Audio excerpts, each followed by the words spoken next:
KDXI St. George, Radio St. George at 100.3 FM. And we welcome you to The Extraordinary Talk Show, a show to help you understand yourself and the world from a new perspective. And in the process, help you find your own personal extraordinary. And now your host for The Extraordinary Talk Show, Della Hill. Hello, everybody. Welcome to another Happy Wednesday on The Extraordinary Talk Show.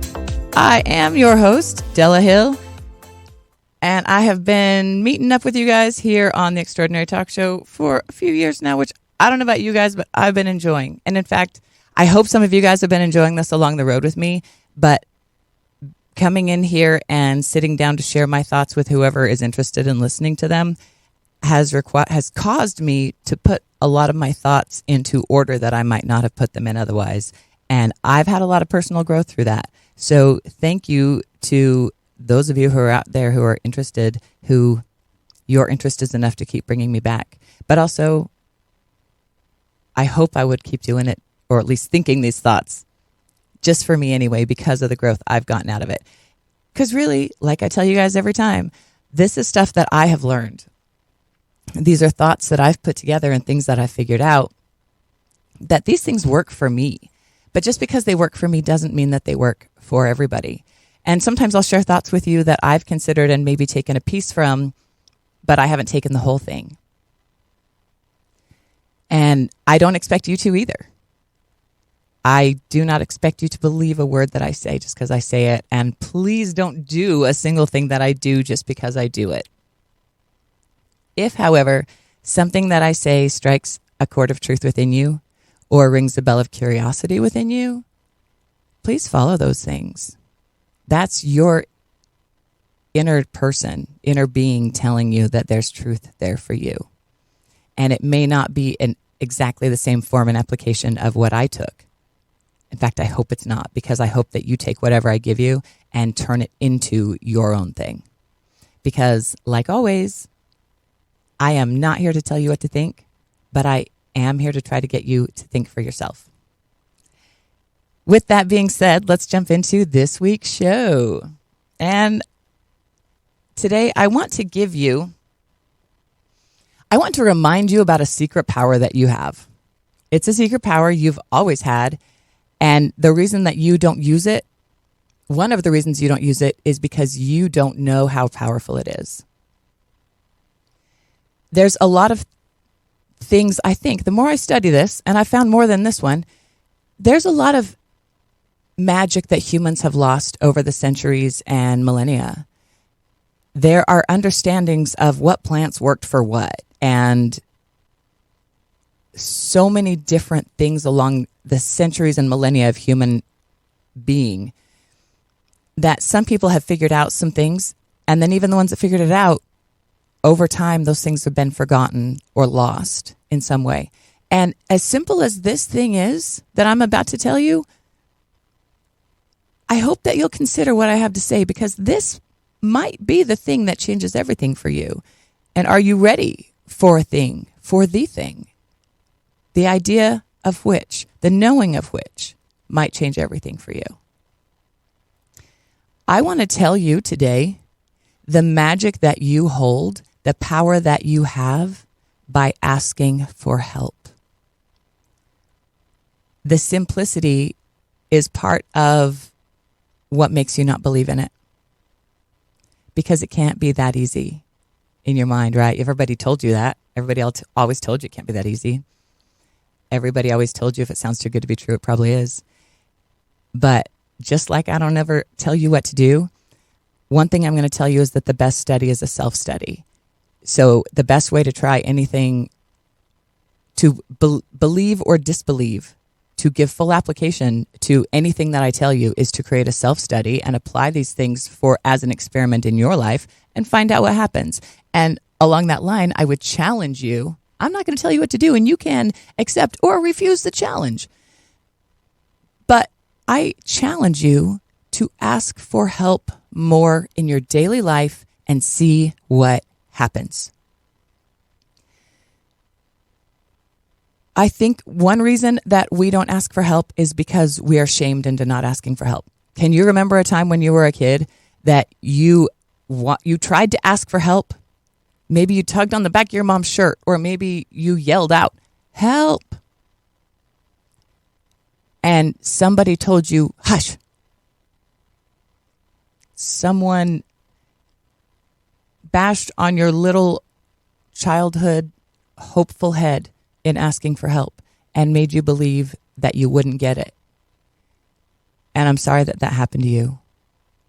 And I invite you to heal that through that memory and feel the resonance in you now, knowing that when you ask for help, help will come. But again, don't believe me just because I said it. Helping, we talked once before about the law of give and take, that we all give in this universe and we all take in this universe, and we all give in our daily lives and we all take in our daily lives. And there's a balance and a flow in all of how that happens, that even your gas tank and your bank account go up and down, that there's always coming and going. There's always giving and taking. And here's part of the magic trick. This is a key element of receiving help when you ask for it, is in order to receive help, you must be a helper. That's not entirely true, because you can still get help even if you're not a helper. Let me restate that. In order to receive the entirety of the help that is available to you, you must also be willing to give help when you have the opportunity. And I had a very good friend once who taught me the saying, "I am grateful for this opportunity to serve." Because just like last week when we talked about altruism versus self-sacrifice, and if you're not grateful for a gift that you give, whether it's a physical gift or an act of time or service, if you are not grateful for the opportunity to give it, it doesn't have the value that it does if you do. If you are grateful to give a gift of time, service, self-sacrifice, it has extra weight and power behind it. If you're not grateful for the opportunity to give it, it robs it of some of the power. And that's kind of sad, because if you're doing the exact same thing anyway, you might as well just click your attitude to a different channel and get more power out of it. But so many times as kids, let me skip ahead. I lost my place in my notes. To receive help, be a helper. Give and take. That's where I'm at. Give and take. We've also talked a lot about being a little hinge that can turn out to be a big door for somebody else. What that means is that little hinges swing big doors. And let's say you can do something for someone else, or they can do something for you that's a really small thing to do, but has a very, very large reward attached to that. For example, let's say that you're stuck on the side of the road with a flat tire. You even have a spare, but you don't have a jack. And you're stuck. You need help. And someone shows up and they don't even have a spare tire, but they've got a jack, and they loan it to you. They let you use it. They don't even do the work for you. The only thing that they did in that moment was they showed up. And they happen to have something sitting around that they let you hold for a few minutes and then put it back. But in doing that, that's a very, very little hinge that person was able to provide for you by showing up. And in return, you were able to continue your journey and you received the help that you got. And that was a big door. And by providing little hinges and big doors for other people, we can do little things that are very, very easy for us, have a big reward for someone else. And in doing that, you can be in relationships where you give less than you receive, and it is still positive and beneficial and healthy for everyone involved. Look for opportunities to be a little hinge for other people. And as you do that, other people will find opportunities to be a little hinge for you that ends up turning into a big door for you. In order to receive all the help, please be a helper. Also, just being willing to be a helper changes the attitude of the help that you receive, just like the attitude when you give it. Mr. Rogers said, and I've read this off the internet a few times, and just because you read something more than once doesn't actually make it true if it wasn't true to begin with. But I would like to believe that Mr. Rogers said this. He said, whenever there's scary things in the world, and I think maybe the first time I read this was after 9/11, his mother told him, look for the helpers, look for the good. Whenever it's scary and everyone is scared, look for the helpers. When you don't know where to look because you're scared, look for the helpers, because the helpers are always, always there.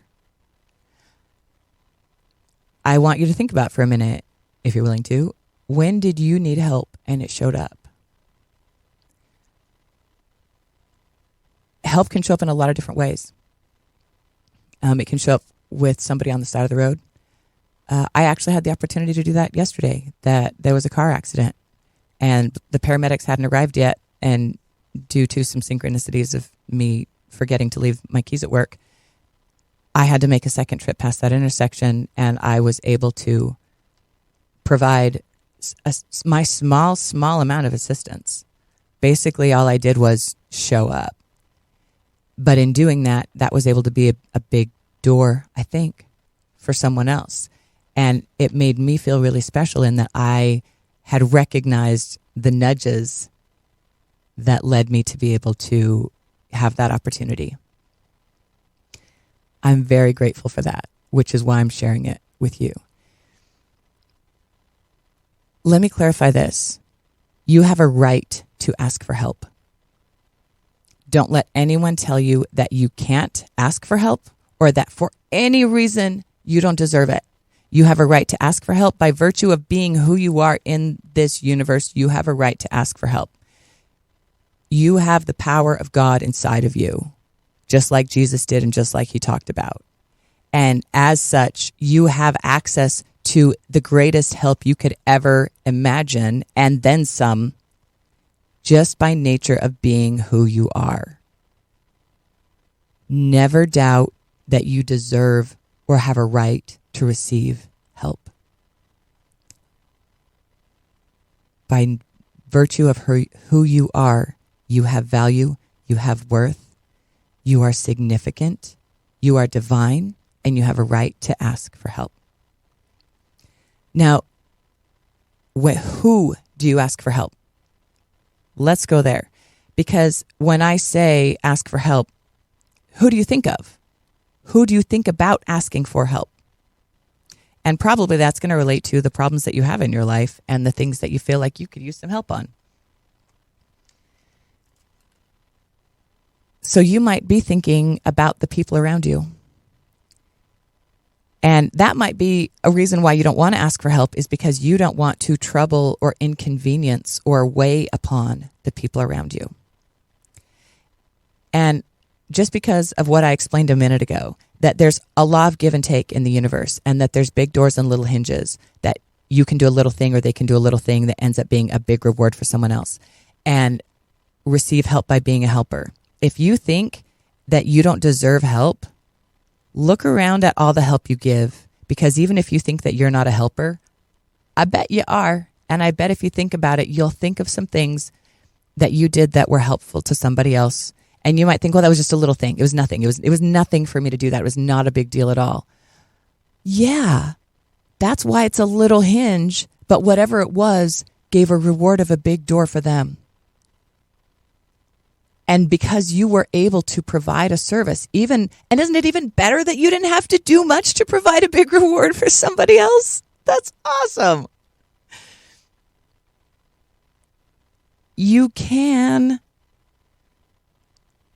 recognize that because you are a giver, you have an additional right to receive help. Because there is a law of give and take in the universe, you are an active part of that. You are giving, therefore, the universe is going to push back on you whether or not you like it, because that's how the waves of the universe go, just like the waves of the ocean. They're going to push on you whether or not you like it. If you accept it, you can surf the ride, and it's a lot of fun. If you fight it, it feels like you're going to drown. So stop fighting the flow of the universe when the universe tries to give you something. When the universe is trying to wash you with a wave, let it wash you onto the shore. Accept the gift. Don't try to fight it. Resistance holds everything back, and it holds you back from so many rewards. So do acknowledge that you have a right to ask for help from the people around you. And if they do not want to or cannot help, they will say so. Or they might come along and help anyway. And hopefully they'll have a good attitude about it by the time they get there, so that you both get the best reward out of it. But maybe it does help to ask people who you know want to help. So pay attention in your life. If you don't know who those people are, they're there. If you don't know who the people in your life are who want to help you, pay attention, because they'll let you know who they are, so that when you need help, you can go to them and ask. And also because you have more than one person in your life, you have many people in your life, I hope. You have many different people who can offer different resources, who have different opportunities of little hinges that they can swing for you. And so you will know not only who is willing to help, but who can help in the best way for you. The next who you can ask for help is God. And I hope that you do on a regular basis. I don't care what name you use for God. There's a lot of them. You could say God, Father, Elohim, the universe, all that is. There are so many words for God because God is everything. So I don't care if you ask the universe for help or God for help or your left big pinky toe, left small pinky toe for help. There is God in all things. God is love and God is all that is. Therefore, help is all around you at all times. And no matter how you see God, what name you use for God, how you view God, know that regardless of the form or name you hold, you have a right to receive help from that entity. And not only that, but that entity has a tremendous desire to provide the help for you. But because there is a universal law of non-interference, even God can, and God also has given you free will to make your own choices in your life, which means that God is actually not going to interfere in your life without you asking for it. If you want God to interfere in your life, you better ask. It's a law of non-interference, and if God interfered in your life without asking you, he or she or it or la would be defying its very own law, its very own gift that it gave you of the right to make your own choices and create your own life here upon the earth. Therefore, God himself will not interfere in your life without your permission and request. Please ask God for help. It's some of the best help you can ever get or even imagine, and then beyond some, because you cannot imagine the help that God can provide for you if you ask. The next that you can ask for help, and this is one that I've come to understand much better recently as I've had my own personal growth. You can ask help from the spiritual workers that are around you. You have no idea of the support that you have backing you. You might know that you have a guardian angel. You might remember an imaginary friend that you had as a child. You might pray to a saint, not only to God, but also to a saint, which when I was growing up, because I was taught a very monotheistic idea of religion, the idea of praying as to a saint seemed erroneous to me because it wasn't praying to God and it was idolizing the saint. That was how I understood it. Now I understand God wants you to ask for help from all the places. Don't be afraid to ask for help from all the places. God, his feelings, her feelings aren't hurt if you ask for help from someone else that she also created. Because then it's also fun for her to see how her creations help each other. So whether it's a saint or whether it's your grandmother who passed or whether it's a guardian angel or a childhood imaginary friend that you remember seeing and playing with, or more than that, because I can't even express to you in the next 5 minutes I have all of the different spiritual workers that are available to you that you have access to. Again, I don't expect you to believe me, but the best study is a self-study. So if you want to find out, start asking to be aware of the spiritual workers around you. Ask to be aware of the ones who love you and are already there to serve you, whether you know about them or not. And then ask them for help and find out what happens.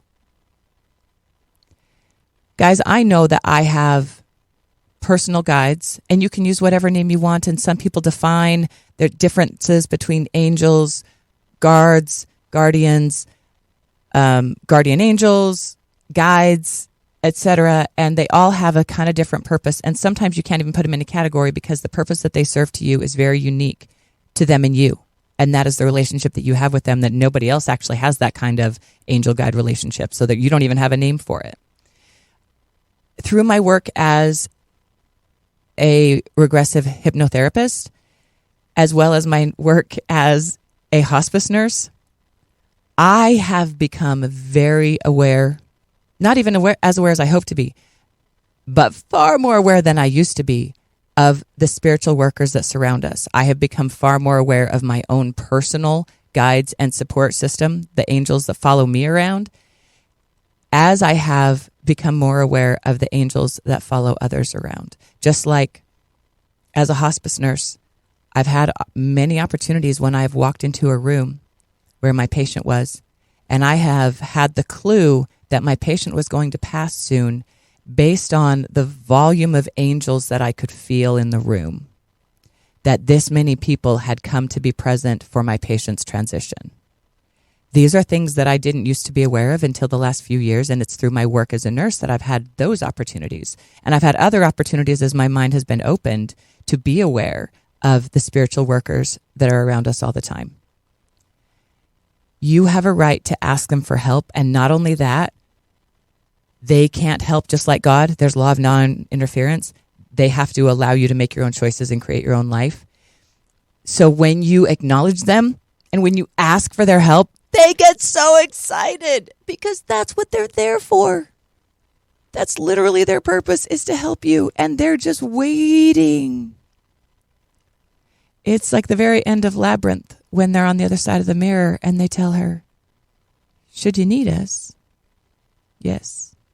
Should you need us? And as soon as she acknowledges that she needs them, there's no longer a mirror separating them, and her friends and supports are there with her again. They're always, always there. You may have seen a picture that I saw a lot when I was growing up of Jesus on the other side of the door. And you're on one side of the door and Jesus is on the other, but you have a handle on your side of the door and Jesus does not have a handle on his side of the door. So he's literally right there waiting for you to open it, but he doesn't have the ability to open it himself. Jesus is one of these aspects that you can also ask for help. But they put the handle on our side by giving us free will and the power to create our own lives. Therefore, it's up to us to ask for that help because they can't interfere to offer it without us asking. When can you ask for help? Anytime, ever, always. Time is kind of an illusion, but you can definitely ask for help when you need it. I have literally been driving down the street when I was going through my severe depression and I felt so alone, and I remember screaming, help me. I'm not going to scream it into the microphone as loud as I screamed it in my car because I'm pretty sure that if cars next to me may have heard me. And in my backyard, and when my dog died, and I asked for help. And there were pivot points in my universe at that point in time when I asked for help, and because I asked for help, the help was able to come. And some of it came immediately.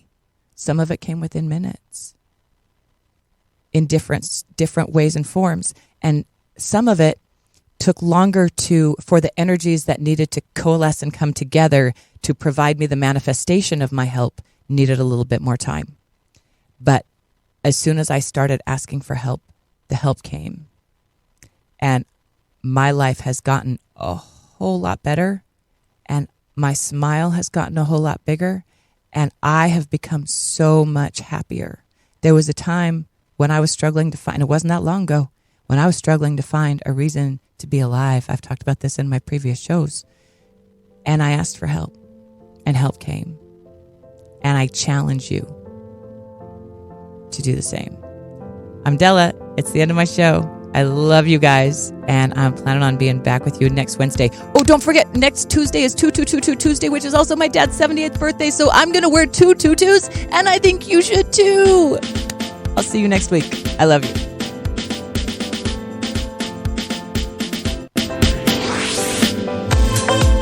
You've been listening to The Extraordinary Talk Show with Della Hill. Search YouTube and Facebook, Spotify, or Podbean for video and podcasts of this show, or go to radiostgeorge.com. We'll see you next week for another edition of The Extraordinary Talk Show.